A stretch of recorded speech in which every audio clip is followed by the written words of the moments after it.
Do you struggle with confidence when running your cleaning business? Maybe you are scared to give quotes because you feel like you don't know the proper price to charge. Maybe you're afraid to get more business because you feel like you don't really know what you're doing. And maybe you're afraid to hire staff because you don't really know what to look for when you're hiring an employee. Well, in this video, I'm going to give you the 3 things that you need as a cleaning business owner that will give you the confidence to know that you're making the right choices and that you are actually setting your business up for success.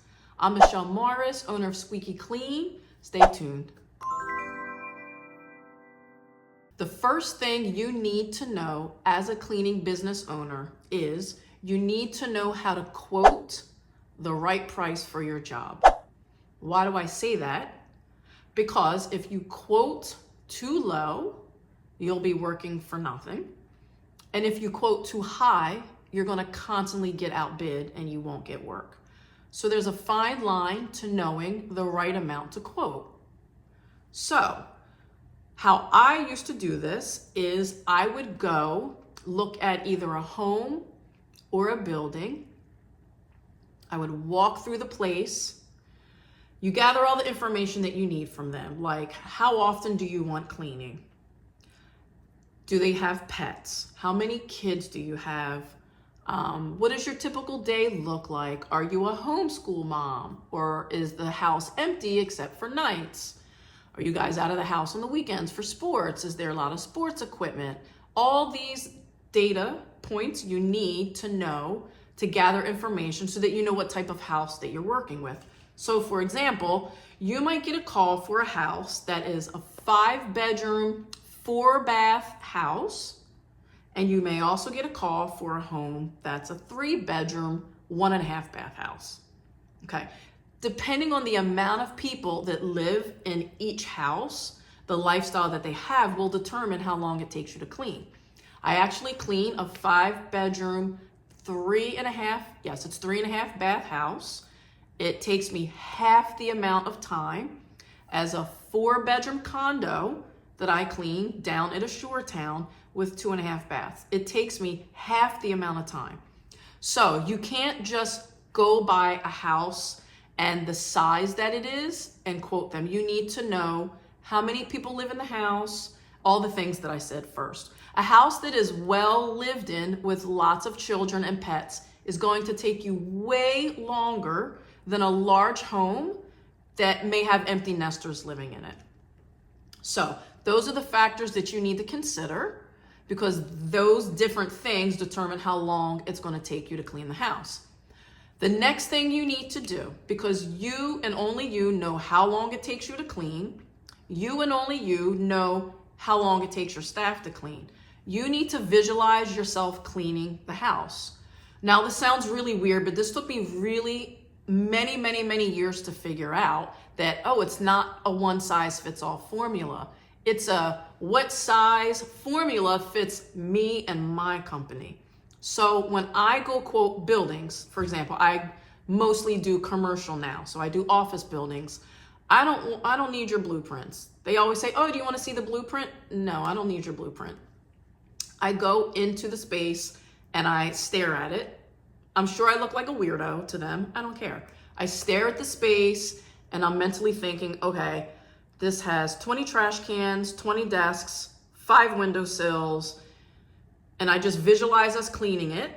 And then I say, okay, this room's going to take us 20 minutes. So on my legal pad, I write office 1, 20 minutes.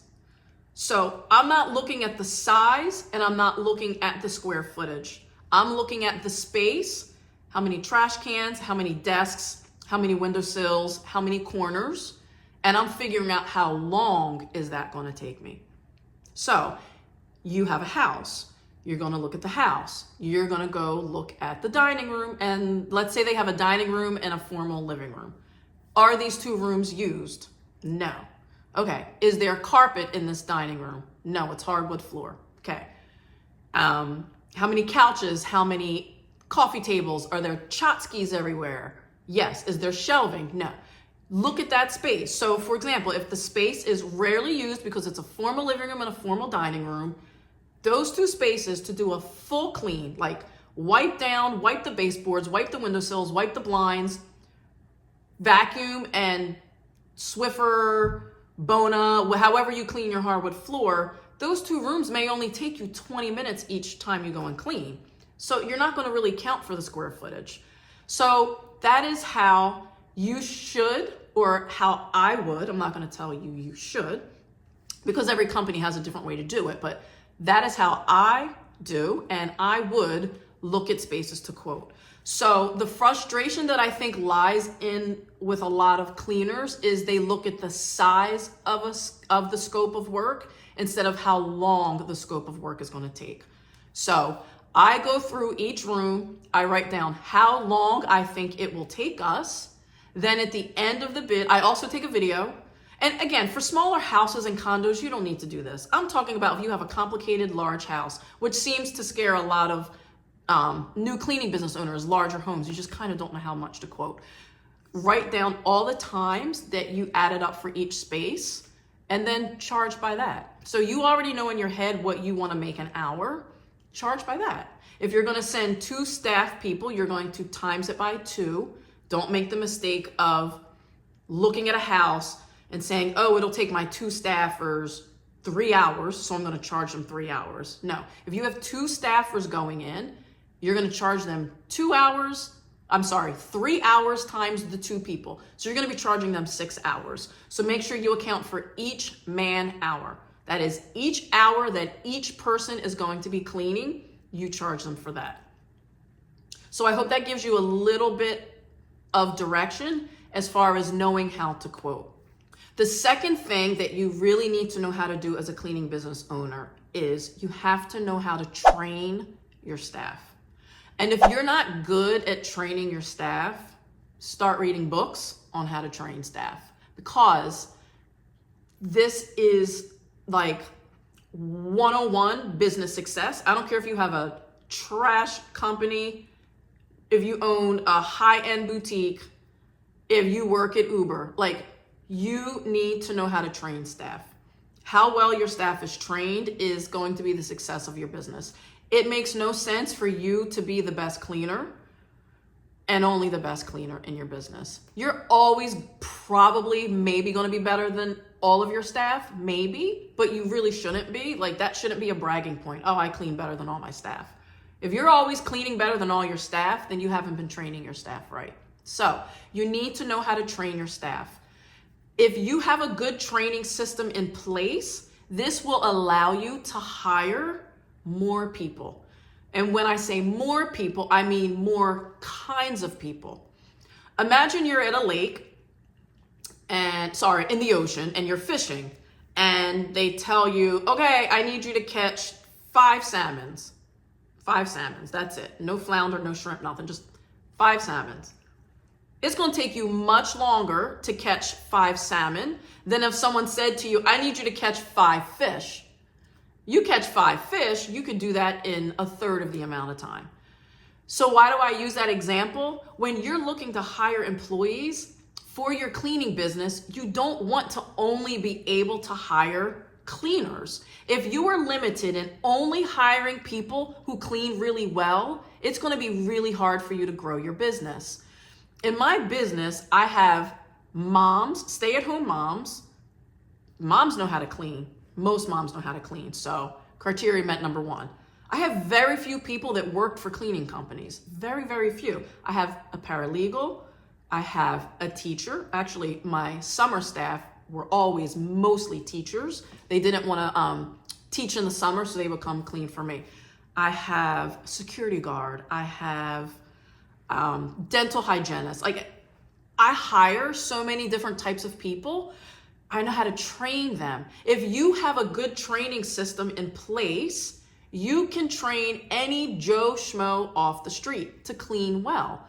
What you are looking for when you're hiring people is a good work ethic. And in my opinion, who are the best people to hire with a good work ethic? Right, someone that already has a job. Someone that's been working for a company for 10 years, you know they have a good work ethic, or they would have been fired. Somebody that is unemployed, I'm not saying they're not going to be a good person. I've had a lot of unemployed employees who ended up staying with me for years, but they still looked for other sources of full-time work, and then they worked for me on the side. So having a good training system in place, knowing how to train your staff, is one of the biggest factors that will cause your business to be very successful and grow very well. And listen, you don't start off being a good trainer right away. I mean, it's taking me years, and I am still learning how to train. Why? Because I'm having to get better at communicating. I think I communicate something, but if my employee has this, I don't know what you're talking about, look in your face, I fail to communicate and train you well. So knowing how to train well is not something that you're going to learn right away. It's a process, but you need to start the process. You need to write out what your process is going to look like. You also need to be willing to put the time in to train them. You can't just show an employee one time how to clean something and leave them. Most people, if you ask them, they're not comfortable being left alone at a job site after the first day. Most of them just are not. So you need to take time to give each employee days, sometimes weeks of training. And that doesn't mean that you hover over them. It doesn't have to mean that you have to clean with them every time, but you check in on them. So for an example, when I hire someone new, it depends. I have a different training system for office cleaners and house cleaners, but when I had house cleaners, I worked with them for weeks until I was comfortable leaving them alone, because especially ones that didn't have cleaning experience, but they had a good work ethic and they were like hard workers and they wanted to make money, and they're just the best. I love hiring people like that. But I stayed with them, and it got to the point where they were so comfortable, they were like, you can leave. It's okay. I'm good. Great. Like, there's nothing more I love hearing my staff saying, I'm good. You can leave. I got this. I got this under control.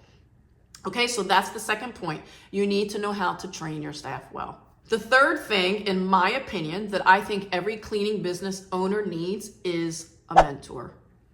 Now, I know the word coach and mentor has probably been like thrown at you so much on Instagram and on YouTube, but there is truth in it. I was fortunate enough to have my dad. My dad has been in the cleaning industry since I think I was 5 years old.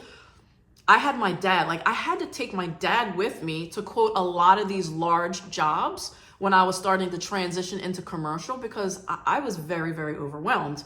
So I took him with me and I would bounce ideas off of him. I just can't imagine starting a cleaning business. You can start a cleaning business on your own, but as you're trying to grow and scale and hire and get more work and just get larger and larger, it's really important that you have someone to walk alongside with you. I still have my dad. He still works with me. I'm so blessed and fortunate. He's in his 70s and he's just still going along strong. If I did not have him, I would have a cleaning business coach. I do have a coach. I have a coach that actually helps me communicate better, leadership training. So you're just always going to need mentorship. You're always going to need coaching. You always should be reading books. You should be trying to surround yourself with people that know more than you, that have been where you've been. Business groups are also very good to join. But I can't stress enough the importance of having a business coach, because they're going to help you get to where you need to be faster, and they're going to help you eliminate mistakes that you would have to learn on your own. Like, trial and error is a real thing. Trial and error is a real thing that costs you time and money. And there's some things that coaches can't really teach you other than what experience can teach you. But there's something about having a business coach that gives you the confidence that you need to know that you're at least on board with someone else making the right decision. You have someone to bounce ideas off of. And listen, a business coach is only going to be as good as you allow them to be. If they're giving you information and they're giving you instruction and you're not following the instruction, then the business coach isn't really going to benefit you. But I mean, Kobe Bryant, Michael Jordan, did they win championships without coaches? No. They practiced their butt off and they were stars, but they still needed a coach. So if Kobe Bryant, Michael Jordan, LeBron, Steph Curry all have coaches. It's just kind of weird to think that business owners think they don't need coaches, right? These are professionals that make millions and they need to be coached. The best thing you can do for your business is get a business coach. So with that being said, I actually have a coaching program that I'm starting, and I would love for you to be a part of it. I'm also going to have a membership program that will allow you to be in the room, so to speak, with other cleaning business owners. Because what I'm realizing in this, as we are starting to grow in this digital and online world, is that having community online is actually really beneficial. When I had my cleaning business, I had my dad, but I had no other cleaning business owners to talk to. It wasn't until like year 6 and 7 that I started meeting other male cleaning business owners. And in the commercial space, there's like 0 commercial business owners. It's mostly men. In the house cleaning, it's mostly women, but I didn't have anyone to share ideas with, bounce ideas with. When I met these guys, I was like, oh my gosh, you do this too? This is what I do. Well, how do you do this? How do you do that? It was so helpful for me, and it helped me to like 10x my business, just having other people. So I say all that to say is the community that I'm starting, it's going to be a community of business owners that are able to bounce ideas off of each other, that are going to be there to help uplift you and encourage you. They're going to be able to help bounce ideas, give you ideas that you maybe haven't thought of. Because listen, if you've watched my other videos, you've heard me say there's so much need for cleaning. There's so many cleaning businesses that are needed. You can get into a group with other cleaning business owners and not worry about them stealing business from you. If you are running your business correctly, you shouldn't have to worry about the competition. Plus, everyone's so spread out. Even if I would join a community with another cleaning business owner in my town. I actually am close now to other cleaning business owners that live right in my area, and I refer business to them all the time. I am constantly getting calls for work that I don't have the time to accommodate or the brain space, and I just don't. Like, there's a lot of work that I just won't take on now.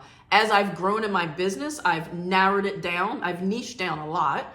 I can go over that in another video, but since I've niched down, there's a lot of work that I don't take. It's actually been helpful to me to know other cleaning business owners and to be able to refer them, because I focus on customer service a lot. So when someone calls me for work, I don't like just saying, sorry, I don't do that anymore.